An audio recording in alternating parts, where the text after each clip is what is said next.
todos. Buenos días. Para los que no me conocen, yo soy el padre Robin Antonio Mora Casanova. Yo soy originario de Costa Rica y actualmente estoy en Guatemala, donde estoy realizando mi apostolado en el seminario. Yo no tengo parroquia, sino que estoy en el seminario con los seminaristas que están estudiando filosofía, preparándose para el sacerdocio. Allá estoy realizando mi apostolado en Guatemala. Por eso se tiene que ir pronto, porque si no las ovejas se vayan a descarriar. Ok, padre, adelante. Bueno, pues vamos a entonar el canto que ya les decía, el himno del apóstol. Así es conocido este canto porque en sí ahí encierra el lema que ya pues les comentaba un día a ustedes, como igualmente el día del retiro les comentaba el lema de nosotros los apóstoles de la palabra, que es Biblia para todos, Biblia para todo, todo con la Biblia, nada sin la Biblia. Entonces ese es el coro de la misma manera, cuando dice somos una gran familia apóstoles de la palabra. Biblia para todos, Biblia para todo, todo con la Biblia, nada sin la Biblia. El coro entonces dice así: somos una gran familia apóstoles de la palabra. Somos una gran familia apóstoles de la palabra. Biblia para todos, Biblia para todo, todo con la Biblia, nada sin la Biblia. Biblia para todo, Biblia para todos, todo con la Biblia, nada sin la Biblia. Ese es el coro, para que así ustedes con más fuerza me acompañen a cantar. ¿Está bien? Cantamos.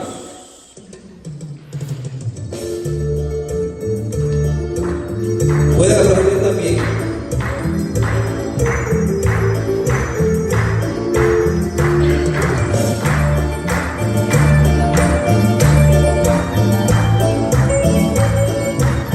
Aplaudimos.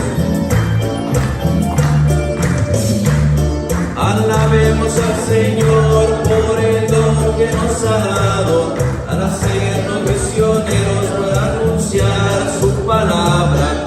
Alabemos al Señor por el don que nos ha dado, al hacernos misioneros para anunciar su palabra. Somos una gran familia apóstoles de la palabra. Somos una gran familia apóstoles de la palabra. Biblia para todos, Biblia para todos, todo con la Biblia, nada sin la Biblia. Biblia para todos, Biblia para todos, todo con la Biblia, nada sin la Biblia. Cuando Jesús subió al cielo nos dejó el gran mandato, ir por todo el mundo y anunciar su evangelio. Cuando Jesús subió al cielo nos dejó el gran mandato, ir por todo el mundo y anunciar su evangelio. Somos una gran familia apóstoles de la palabra. Somos una gran familia apóstoles de la palabra. Biblia para todos, Biblia para todos, todo con la Biblia, nada sin la Biblia. Biblia para todos, Biblia para todos, todo con la Biblia, nada sin la Biblia. Aplaudimos.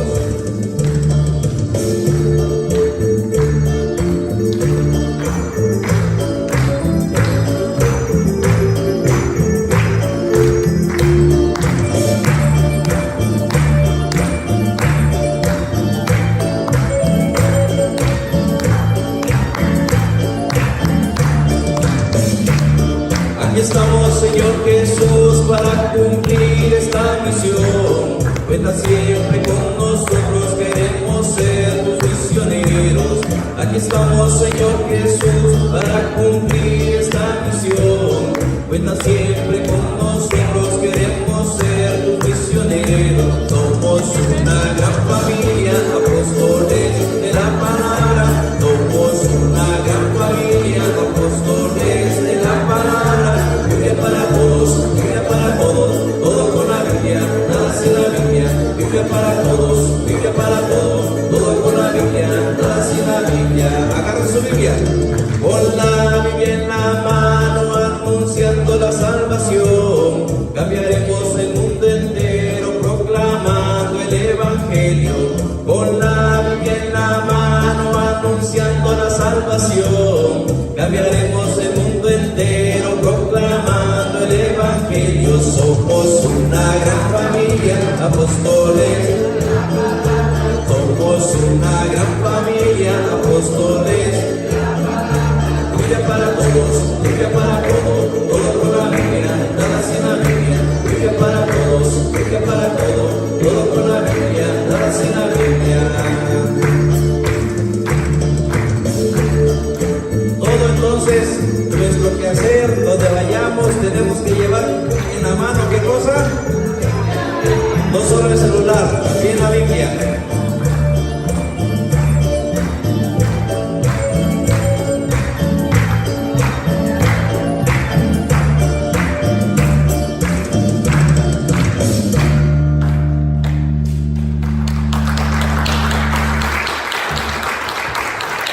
En el nombre del Padre, y del Hijo, y del Espíritu Santo. Amén. Señor Jesús, te damos gracias en esta mañana por este día que nos concedes, que nos permites levantarnos, caminar, ver, escuchar, por estar aquí reunidos como hermanos, como miembros de esta familia misionera Apóstoles de la Palabra. Gracias porque nos invitas a tener tu palabra como nuestra fuente de inspiración, que cada día te vayamos conociendo, amando y sirviéndote. Te pedimos también que nos ayudes para adquirir el conocimiento de ti y así compartir tu palabra con aquellas personas que no te conocen, aquellas personas más alejadas y aquellos, Señor, que no quieren escucharte.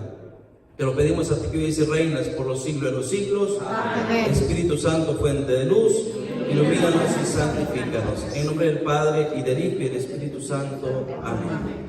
Siéntense, hermanos. Voy a hacer ahorita un repaso general de prácticamente los 3 temas que hemos visto de el taller de Historia de la Salvación. Este librito, por si alguien no lo tiene, Historia de la Salvación, curso bíblico popular. Ya hemos visto también la introducción a la Biblia, cómo está formada la Biblia, cuántos libros tiene, cómo está dividido el Antiguo Testamento, el Nuevo Testamento. No voy a explicar todo eso porque pues ya se nos llevaría tiempo. Y aparte entonces quiero hacer como otro repaso general, les decía, de los primeros 3 temas que hemos visto del curso bíblico. Este es sobre las etapas de la historia de la salvación. Cada día que vayamos viendo los temas, voy a ir explicando las diferentes etapas. El tema primero que vimos, que viene en el librito, como también el primer libro de la Biblia, ¿cómo se llama? Génesis.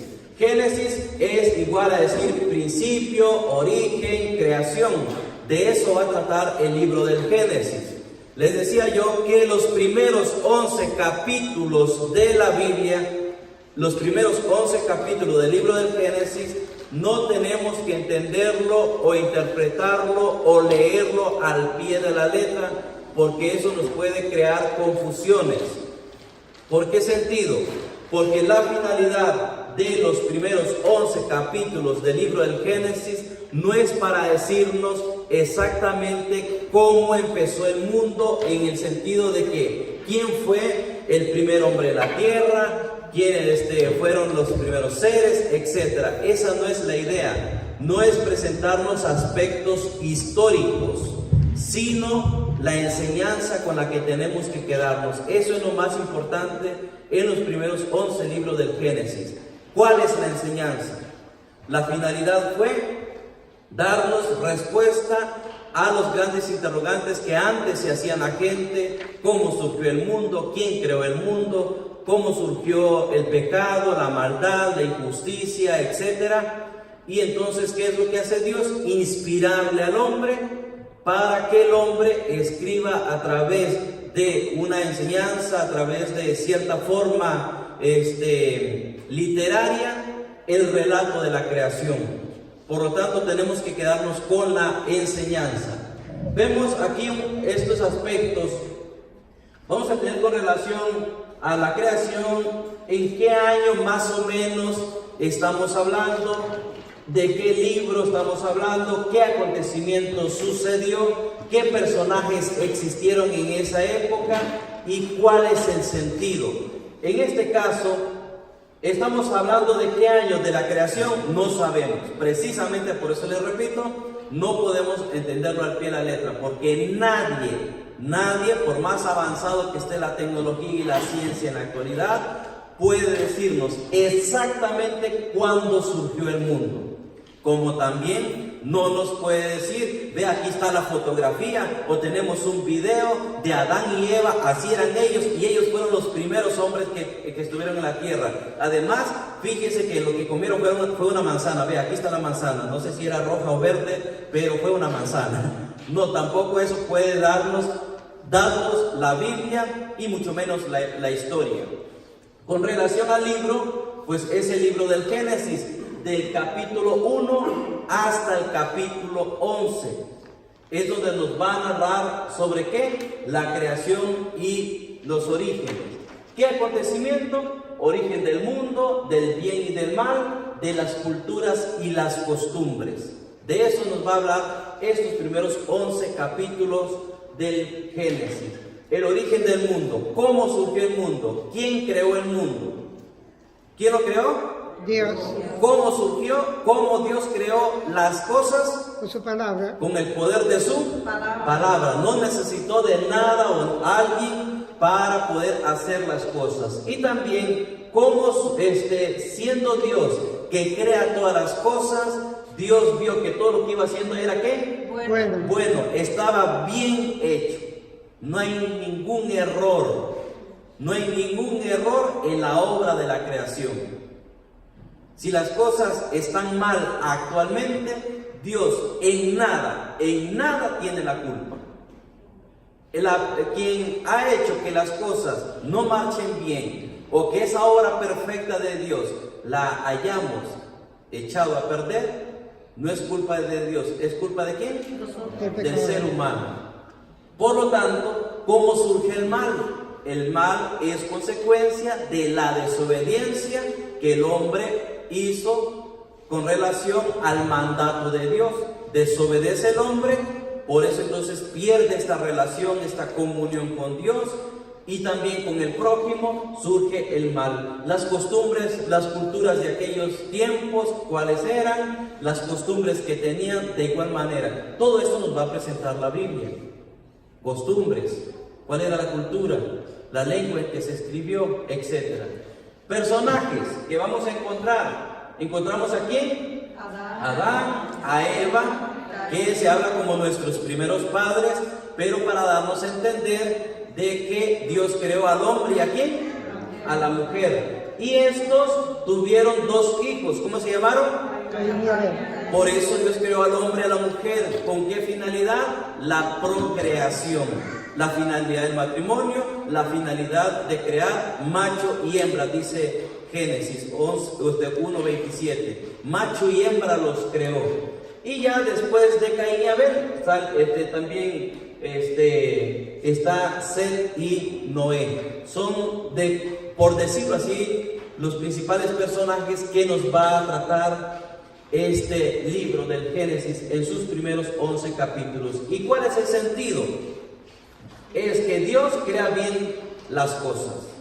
Ya les decía, Dios no se equivocó en nada. Dios hizo todas las cosas perfectas, bien. Pero ¿qué pasó? El hombre se rebela contra el plan de Dios y, por decirlo de una manera así, echó a perder, rompió esa obra tan perfecta que Dios había hecho en ellos.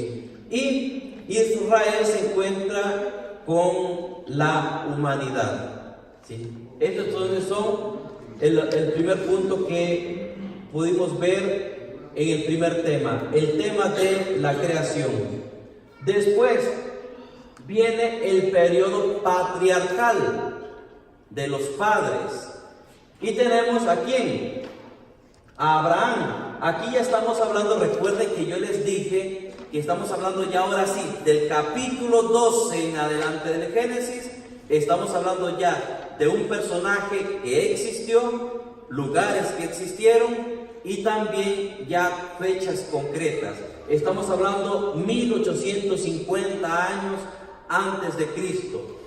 ¿Qué etapa patriarcal? ¿Cuál es el periodo? Desde el 1850 al 1650 se le considera como la etapa patriarcal, donde el principal patriarca, ¿quién es? ¿Quién fue? ¿Y Abraham qué significa? Padre de nación. Nuestro padre en la fe. ¿Por qué Abraham es nuestro padre en la fe? Porque nunca dudó del plan de Dios y las promesas que Dios le había hecho. Entonces en el capítulo 2 encontramos la vocación de Abraham, que después Dios le cambia el nombre de Abraham por Abraham. La esposa de Abraham se llamaba ¿cómo? Sara, y Dios le cambia el nombre por Sarai. Un dato importante, ustedes van a ver que desde nuestros primeros padres, por decirlo así, de Abraham, Dios empieza a cambiar los nombres. Después van a verlo con Jacob, que va a llamarse Israel. ¿Cuál es el sentido por lo cual Dios cambia los nombres en la Biblia? Como también en el caso de los papas. El hecho de que Dios cambie el nombre en los personajes dentro de la historia de la salvación o personajes relevantes en la Biblia es para indicar la nueva misión que le encomienda. Ese es el sentido del cambio del nombre, la nueva misión que se le encomienda. Dígame, hermano. Muy bien. Y entonces, después pasamos a esta etapa de otro patriarca, Isaac, cuando él nace y él es el heredero de la promesa. Recuerden que veíamos ayer que por qué sentido Abraham no podía tener hijos. Que eran ancianos. ¿Por qué Abraham no puede tener hijos? No me pusieron atención, así lo expliqué yo. ¿Ah? Porque Sara era estéril, tampoco, no me pusieron atención. Mentira, no lo dije. Abraham no podía tener hijos porque solo las mujeres tienen hijos, los hombres no. Ahora sí, ahora viene la pregunta correcta. ¿Por qué Abraham y Sara no podían tener hijos? Ahora sí, porque eran ancianos. Bueno, ahora sí está la pregunta bien hecha y la respuesta correcta. Porque ellos eran ancianos y recuerden que como ya no podía, Sara por la edad, etcétera, concebir, le dice a Abraham que se una a quién, a la esclava, Agar, y nace Ismael, pero Dios le dice, no, él no es el heredero, no es el hijo de la promesa, tiene que ser de tu propia sangre, es decir, con su esposa, y fue entonces cuando nace Isaac, el hijo de la promesa, ¿sí? Después, recuerden esta historia de Isaac. Isaac le roba el derecho de primogénito. Tiene dos hijos que se llamaron ¿cómo? Esaú y Jacob le roba el derecho de primogenitura a Esaú. Jacob huye y él llega a casarse con Lía y Raquel y llega a tener ¿cuántos hijos? 12 hijos. Estos 12 hijos van a formar ¿qué? Las 12 tribus de Israel. Dentro de estos 12 hijos está José, de los hermanos menores. Él tiene el don de interpretar los sueños. Esto le crea envidia a sus hermanos y venden a José. ¿Y José va a parar a dónde? A Egipto. Entonces José se establece en Egipto. Bueno, esta historia ustedes ya la vieron porque ustedes ya leyeron todo el capítulo 2 en adelante y ustedes ayer se dieron la tarea de ver la película de Abraham y como les gustó mucho siguieron con la película de José en Egipto, ¿verdad? Y después hoy van a seguir con la película de la liberación de Egipto y la alianza de Sinaí con Moisés. Muy bien, qué bueno que ustedes van siguiendo toda esta enseñanza y orientaciones y exhortaciones que yo les estoy dando. Así que ustedes van a salir bien expertos en historia de la salvación, casi como un doctorado. Bien. ¿Cuál es el nombre de la película? La película es Moisés, solo con Moisés. Moisés. Ajá, y ahí habla sobre la liberación de Egipto y todo esto. La vida de José. Sí, la vida de José. Muy bien, personajes. Estos personajes que tenemos ya del capítulo 12 en adelante, tenemos a Abraham, nuestro padre en la fe. Su hijo, ¿cómo se llamó? Isaac tuvo 2 hijos, pero el que más relevante va a ser, porque va a ser el padre de las 12 tribus de Israel. ¿Quién es? Jacob. Y los 12, dentro de ellos tenemos a José, que es el que va a relucir, por decirlo así, en este acontecimiento. El sentido: Dios elige gratuitamente. Dios elige gratuitamente. Las promesas divinas, ¿cuáles son? La tierra que Dios le va a dar. ¿Cómo se llamaba esa tierra? Prometida. Ajá, esa tierra prometida, ¿cómo se llamaba? Canaán. Y Dios le promete a Abraham una descendencia tan numerosa como ¿qué?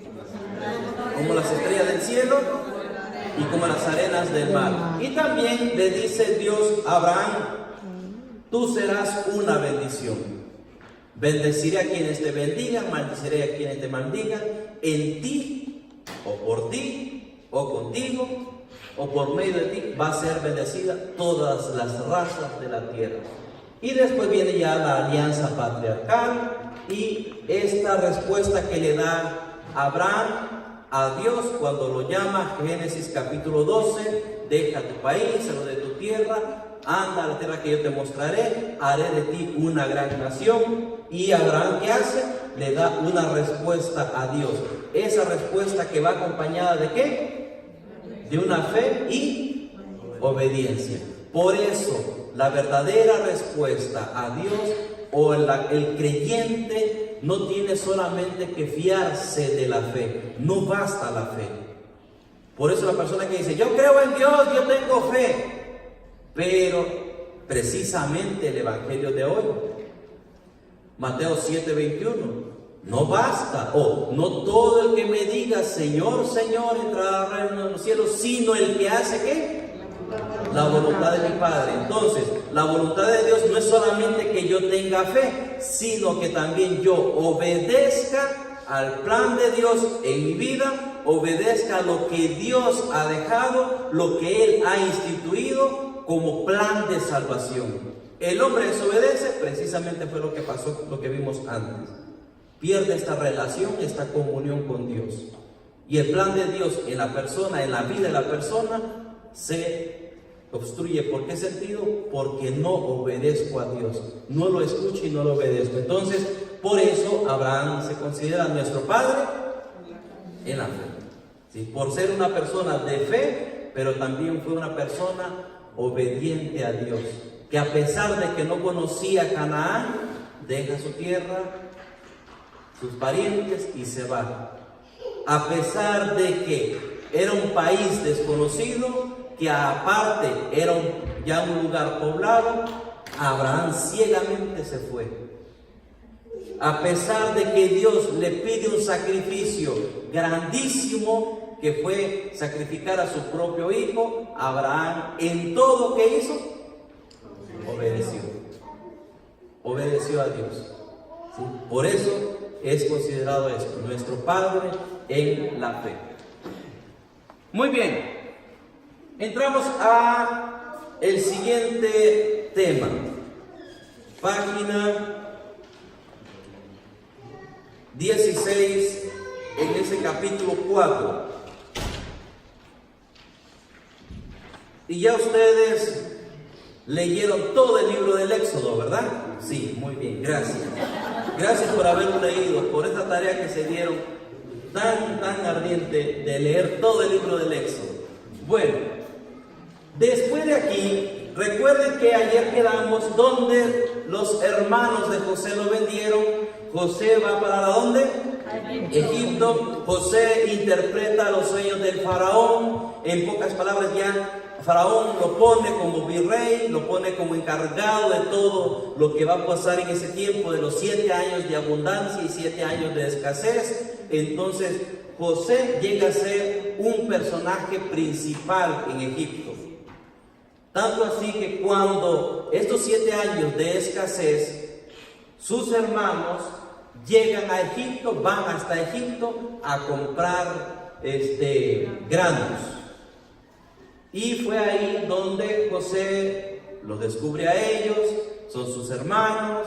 Después ya vieron la película muy sentimental, de ver cómo su hermano lloraba y cómo le hizo ver a sus hermanos como que hasta cierto punto sentía como un poquito de coraje, pero a la vez no. Vea qué interesante, no solamente vio lo negativo de sus hermanos que lo haya vendido, sino vio que eso trajo una buena consecuencia, porque si no hubiera sido por eso, José no estuviera donde estaba y no hubiera tenido sus hermanos y su padre la dicha de no carecer de nada, porque ahora él era el mero ahí.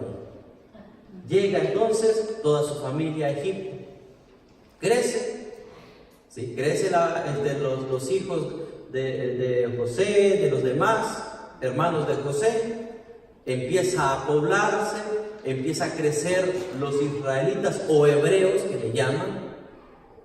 Llega el tiempo en que muere José y ya llega otro virrey, otro faraón, y empieza a tener miedo. Empieza a tener miedo de los israelitas, porque los israelitas empiezan ¿a qué? A crecer, a multiplicarse. Como que aquí, en un país que ustedes conocerán muy bien, tienen el miedo de que de tantas partes del mundo lleguen gente, y después la amenaza que vienen miles de hondureños y no, hombre, aquí nos vamos a plagar de hispanos de diferentes países, y ¿qué vamos a hacer después nosotros? No, mejor vamos a poner una gran barrera, un muro grande, para que ya no entre nadie. Vamos a restringir todo tipo de entrada, excepto de que sean personas que puedan aportar para el país o crear gastos para que el dinero no se vaya y se quede aquí, etcétera, etcétera, etcétera. Como ustedes podrán ver, los egipcios tienen este miedo de que los israelitas se multipliquen, crezcan, se vayan a unir a otras tribus, a otros pueblos, y después vayan a salir. Entonces, ¿quién va a trabajar? ¿Quién va a construir nuestros grandes edificios, nuestras grandes murallas, nuestras grandes construcciones en Egipto? Porque esto lo hacían los esclavos. Entonces, ¿qué dice el faraón? Vamos a hacer lo siguiente: vamos a duplicarle el trabajo para que estos no tengan fuerza, ¿sí? Y así no puedan unirse ante sus enemigos. Vamos a explotarlo más. Aparte, ¿qué vamos a hacer? Lo que vamos a hacer es, como la fuerza está más en el hombre, y el hombre es el que va a mover las caravanas, etcétera, y corre este peligro que todos se unan y salgan, vamos a evitar que sigan naciendo varones. ¿Qué vamos a hacer? Todas las mujeres que estén embarazadas, voy a decirle a las parteras que cuando vean que las hebreas van a dar a luz a un varón, ¿qué van a hacer? Matarlos. Solo las mujeres que crezcan. Pero si es un hombre, mátenlo. Pero habían algunas mujeres parteras que creían en Dios, temían a Dios. Entonces, ¿qué pasaba? Cuando una hebrea o israelita iba a dar a luz, muchas de ellas no mataron a los niños.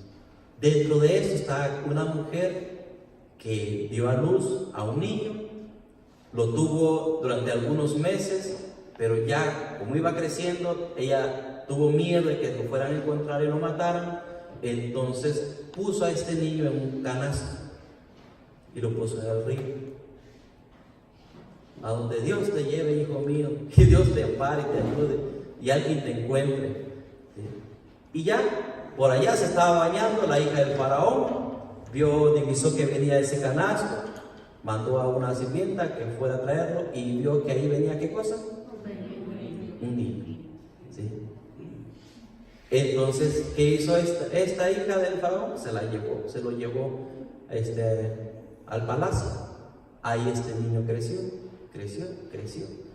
con toda la educación egipcia, con toda la educación, tanto de la lengua, la cultura y todo, pero con el tiempo, se llegó a dar cuenta de dónde era él. Vea qué interesante esto.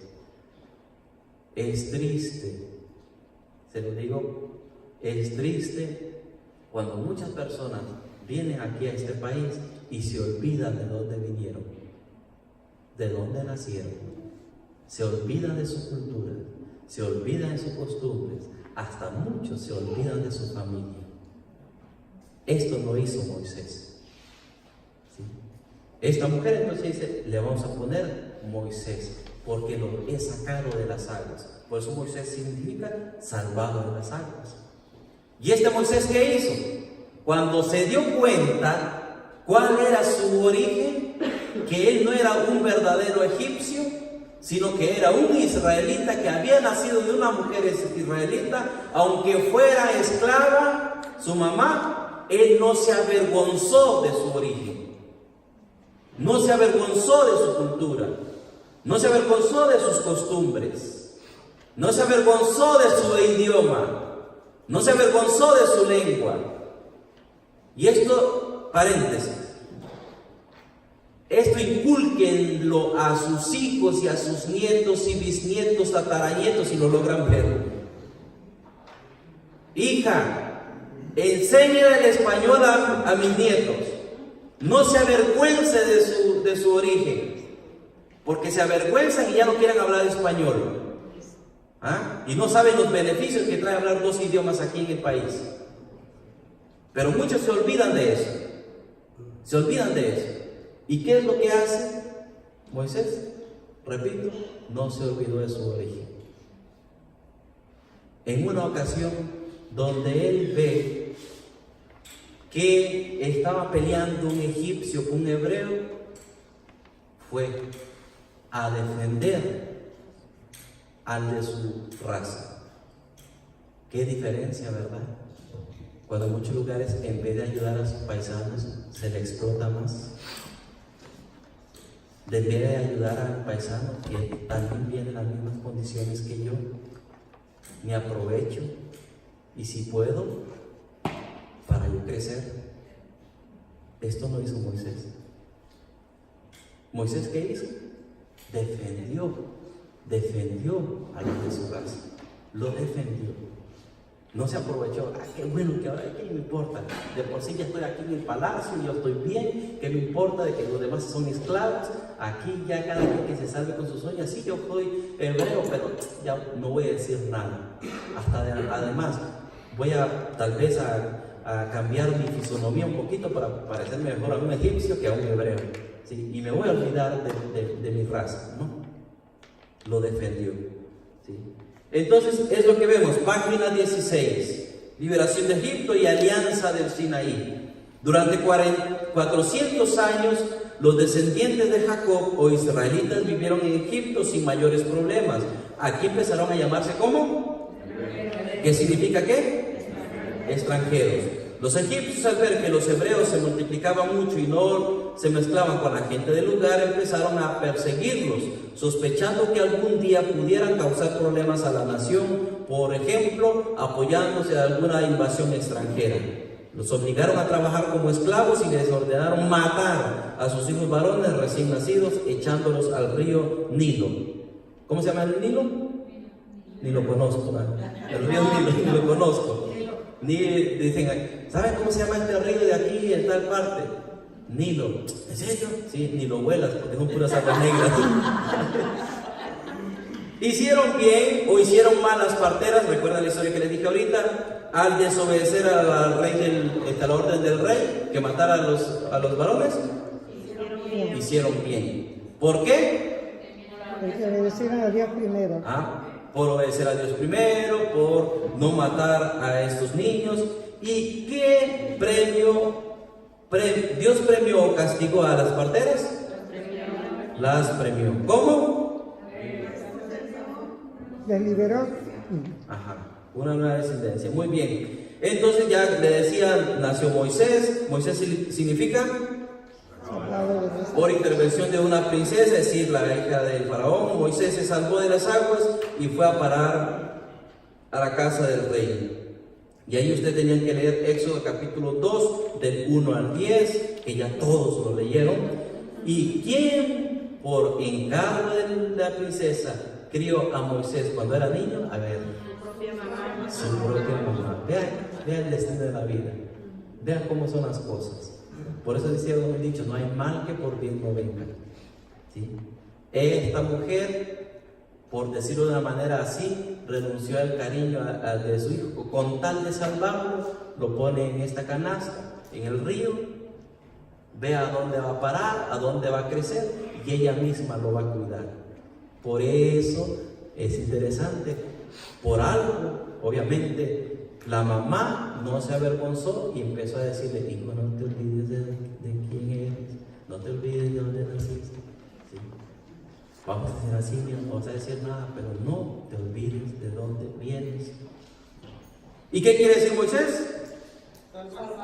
Por lo tanto, decía, entonces Moisés se vuelve solidario con su pueblo. Cuando Moisés se hizo grande, se puso a favor de su pueblo. En una ocasión, lo que decía, para defender a uno de los de su raza, tuvo que matar a un egipcio.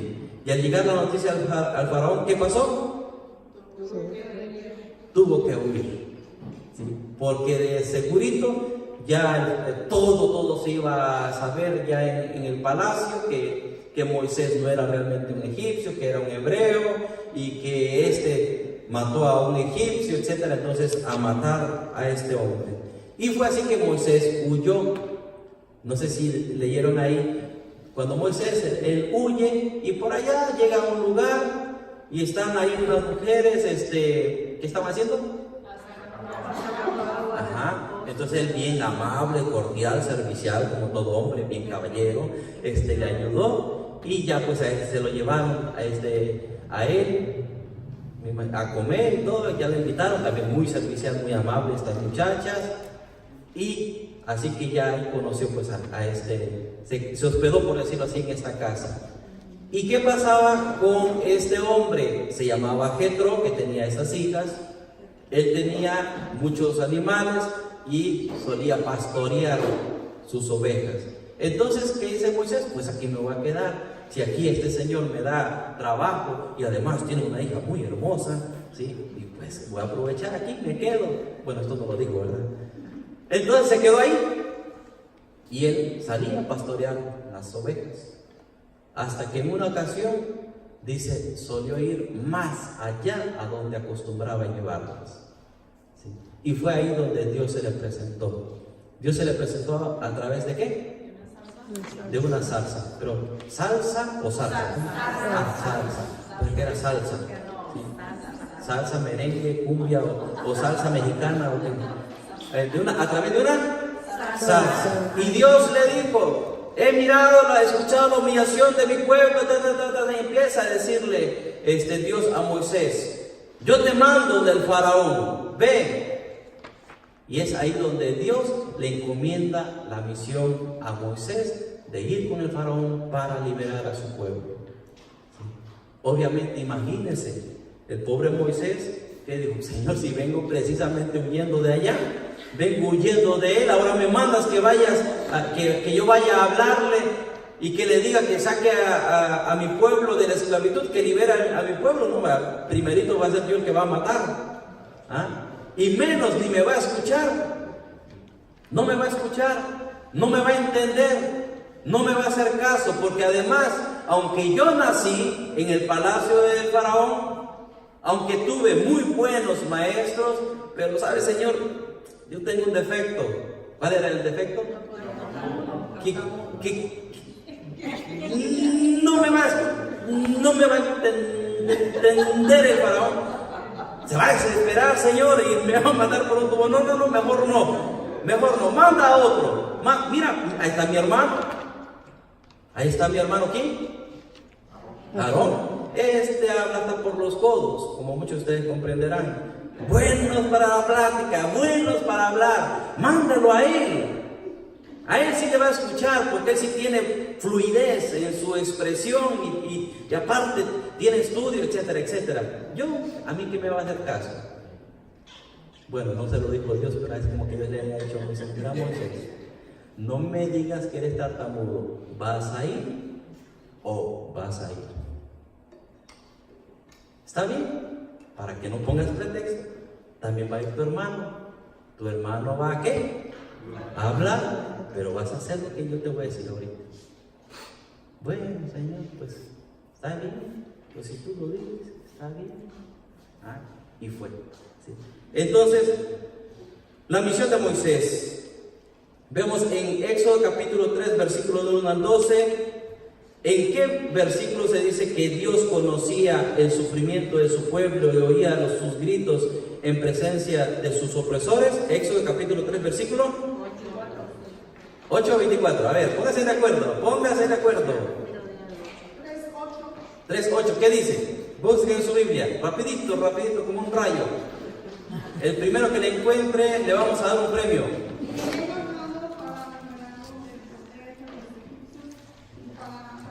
Pero dice ahí, he escuchado el clamor de mi pueblo, etcétera, etcétera.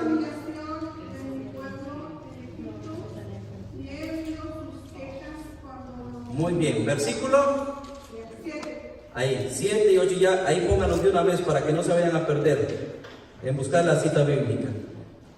Y Dios cuando le dice a Moisés, vas a ir con el faraón, esto le vas a decir. Aparte de su tartamudez, le dice a Moisés, mira Señor, la verdad yo voy a ir, pero ¿de parte de quién? ¿Cómo le voy a decir? ¿Que me está mandando Jetro o cómo? ¿O que voy de mi parte? Que, ¿sabes qué? Faraón, ya me di cuenta de dónde vengo y quiero que liberes a mi pueblo. ¿Así le voy a decir? No. Si me dice que de parte de quién voy, quién te mandó, quién te envió, ¿qué le voy a decir? Así le dirás. Éxodo capítulo 3, versículo 14. ¿Qué dice? Éxodo 3, 14. Yo soy. Pero léanlo todo. Yo sé que ustedes son bien inteligentes, ya me lo dijeron de memoria. Así les dirás al pueblo de Israel, yo soy el enviado a ustedes. Y también les dirás, Yahvé, el Dios de sus padres, el Dios de Abraham. Así le dirás, yo soy el que soy, el Dios de sus padres, el Dios de Abraham, Isaac y Jacob, etcétera, etcétera, etcétera. Yo soy, ¿sí? Eso significa Yahvé, yo soy el que soy, el que existe. En pocas palabras, Moisés, le vas a decir que quien te está enviando es Dios. No te está enviando un hombre, no te está enviando un faraón, no te está enviando un rey, te está enviando Dios. Le vas a decir que yo, Dios, Yahvé, el que es, el ser, el que existe, el que no tiene principio, el que no depende de nadie, el Todopoderoso te envía. Y eso le vas a decir a mi pueblo. Entonces, ¿qué quiere decir Yahvé? Yo soy el que soy. ¿A quién Moisés llevaría primero el mensaje que le dio Yahvé? ¿A quiénes? Muy bien. El rey de Egipto dejará libre al pueblo de Israel de buena gana o forzado. Forzado. ¿Por qué? No, yo no le creo a ese Dios que dices que te habló allá en la zarza y que te mandara. No te voy a creer. Entonces le dice Moisés, a ver, tira tu bastón. Y lo tira. Y tira también Moisés su bastón. ¿Y qué pasó? Se convierte en una víbora. ¿Se convirtió en qué? Una víbora. ¿Y quién se comió aquí? Por decir, el bastón de Moisés convirtió en culebra, se comió La víbora. Esto como que le dio miedo un poquito al faraón. Está bien. Ya, vete, ya después seguimos hablando. Vuelve tal día. Así como hacemos. Vuelve tal día, ya vamos a ver qué respuesta te tengo. ¿Sí? Pero igual, este estaba bien duro como piedra. Entonces, al ver Dios que no se doblegaba y no dejaba al faraón libre a los egipcios, ¿qué hizo Dios? ¿Qué le dijo a Moisés? ¿Cuál fue el castigo que Dios mandó a los egipcios? ¿La qué? ¿Las 7 o 10? ¿Ah? ¿Los 7 sacramentos o las 10 plagas? ¿Qué? 10 plagas. Las 10 plagas. le mandó 10 plagas. Pero ¿cuál fue la plaga más fuerte y la que ahora sí doblegó al faraón? Matar a los primogénitos. La muerte de los primogénitos. La muerte de los primogénitos. Dios le dijo que le dio esta señal. Para que, dice, el ángel exterminador va a pasar y va a entrar a todas las casas. Todos los primogénitos van a morir. Entonces, pero si habían primogénitos también con los egipcios, ¿qué? Van a hacer eso. Van con la sangre del animal, con la sangre de un cordero, van a pintar los dinteles. ¿Sí saben qué son los dinteles? De las puertas, esta parte. Esos son los dinteles, como el marco. ¿Sí? Van a rociar con sangre los dinteles de la puerta. El ángel exterminador va a pasar. Todas las casas que tengan esta señal va a pasar de lado y no va a hacer nada. Pero las casas donde no esté esta señal, va a pasar y matar todos los primogénitos, hombres, animales, todo. Y así sucedió en el palacio. Entró el ángel exterminador, estaba el hijo del faraón y murió. Por eso entonces fue que ya el faraón, está bien, váyate de aquí, lo que me has traído es más desgracia, que no sé qué, que no sé cuándo, entonces ya, ahora sí. Hizo que el pueblo de Israel saliera de Egipto. ¿Sí? Y ya Dios iba con ellos. En esa caravana donde van saliendo, recuerden los que leyeron, ahí viene como Dios se fue manifestando a su pueblo, porque cuando ya salieron los israelitas de Egipto, se arrepintió el faraón. Se arrepintió de haberle dado libertad que se fueran. Entonces fue cuando encabeza una caravana para perseguir a los israelitas. Y dice que en el camino, para los israelitas era como de qué, como de día, y para los egipcios de noche. Una columna de nubes se interponía entre ambos. Es para dar a entender que es la acción de Dios en favor de su pueblo. Pasan por qué mar? Por el mar. Por el mar Rojo, cruzan el mar. Cuando ya todos los israelitas habían cruzado, entran todos los egipcios al mar, se cierra el mar y se ahogaron todos los egipcios. Así el pueblo quedó, por decirlo así, de una manera liberados. ¿Y entran a dónde? No entraron todavía a la tierra, espérense, no se adelante. Entraron al desierto. Al desierto. En el desierto, Dios siguió manifestándose al pueblo. Página 19. Durante 40 años el pueblo de Israel vivió en el desierto. Página 19. Meditando la ley de Dios y preparándose para conquistar la tierra de Canaán. Recuerden, ¿Abraham vio la tierra prometida? No. Imagínense, murió Abraham, quedó Isaac, hasta murió Isaac tal vez, y siguieron sus hijos, y no habían llegado todavía a la tierra prometida, porque estaban esclavos. ¿Quedan libres? ¿Duran cuántos años en el desierto? 40 años. Allá en el desierto, muchos empiezan a quejarse porque empezaron algunos a morir de sed, de hambre. No, Moisés, ¿para qué nos sacaste de aquí? Estábamos mejor en Egipto, aunque éramos esclavos, pero por lo menos comíamos cebolla, por lo menos comíamos, diríamos, tortilla con salita y un molcajetito, por lo menos eso comíamos allá. ¿Y por qué nos traes aquí? Mira, estamos muriendo de hambre. No, regresa. Y el pobre Moisés, ahí va. Mira, Señor, mira, escucha al pueblo, a interceder por el pueblo. Entonces fue en el desierto que Dios le dio ¿qué? El maná. Pan, maná. ¿Sí? Maná. ¿Recuerdan ahora lo que dice Jesús en el Evangelio de San Juan, capítulo 6? Yo soy el pan vivo bajado del cielo, no como el que comieron sus antepasados y murieron. Yo soy el pan vivo, el que coma de este pan vivirá para siempre. Ese pan que Dios le da al pueblo en el desierto Significa que en nuestra vida, en nuestro caminar, en nuestra peregrinación, en el desierto de nuestra vida, Dios es el pan vivo que nos va a alimentar y nos va a dar fuerza. Nos va a dar fuerza. Por eso la Eucaristía actualmente es lo más grande que tenemos aquí en la tierra. Es la misma presencia de Cristo, recibirlo a Él. Es una prefiguración. Ese pan que comieron los israelitas y no murieron, significaba a Cristo, que es el pan que ha bajado del cielo. Y el que lo coma no morirá para siempre. ¿Sí?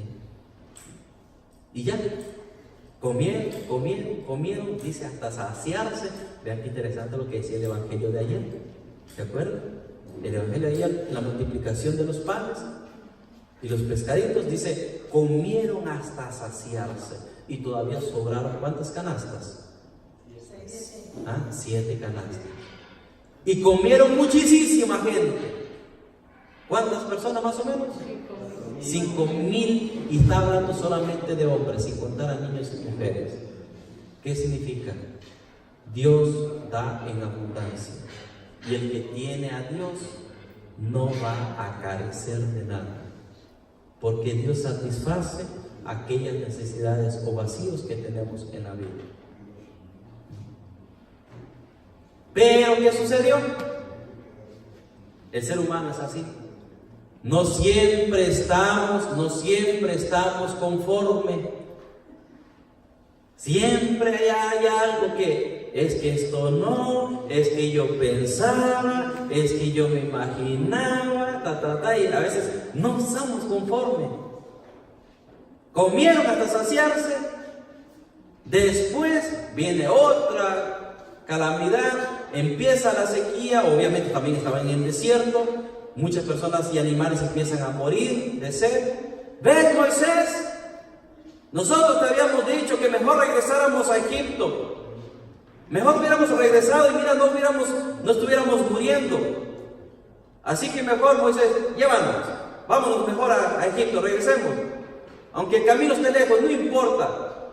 Aunque volvamos de esclavos, no importa. Regresemos. Y regresan. ¿Regresaron? No. Ahí está otra vez Moisés. Mira, Señor, y empieza. Y entonces Dios, ¿qué es lo que le dice a Moisés? Moisés, ve y golpea la piedra. Ya va Moisés con su bastoncito, agarra la piedra. ¡Pam! ¿Salió agua? No. ¿Qué Biblia leyeron ustedes? ¿Qué película vieron? No salió agua. Entonces, ¿qué hace? Vuelve a golpear y salió agua. Pero Dios le dijo a Moisés, ¿por qué has dudado? Mira, Moisés, mira, por allá, por donde está aquella montaña que se ve así blanca, donde hay un poquito de nieve. Allá, mira, vuelvan a ver para qué lado. Y vuelve Moisés. Sí, mira, atrás está Canaán. Pero por haber dudado de mí, ya no la vas a ver. Vas a morir antes de llegar allá. Ni Moisés vio la tierra prometida, entró a la tierra prometida. ¿Por haber qué? Por haber dudado. Sí. Por haber dudado. Entonces nosotros tenemos que creer siempre en Dios. Creer siempre en Dios que nos escucha, en Dios que si nos ha hecho una promesa, Él la va a cumplir. Nunca nos va a abandonar. Como reflexión final de este capítulo 4, de este tema de la liberación de Egipto y alianza del Sinaí, como conclusión, ¿qué podemos decir? Dios nunca se olvida de su pueblo. Dios actúa en favor de su pueblo. Dios va a estar con su pueblo. El problema es cuando nosotros, seres humanos, desconfiamos de Él, dudamos de Él, renegamos de la vida, renegamos de lo que tenemos, ¿sí? Y a veces no aceptamos lo que tenemos y estamos renegando de Dios. Dios que nos da en abundancia, mucho o poco, a veces nosotros no somos agradecidos con Él. Pero Dios nos quiere decir, a pesar de que tu vida sea un desierto, que vas a sufrir, vas a padecer, vas a llorar, yo estoy contigo. ¿Sí? Muy bien, un descansito de 5 minutos para que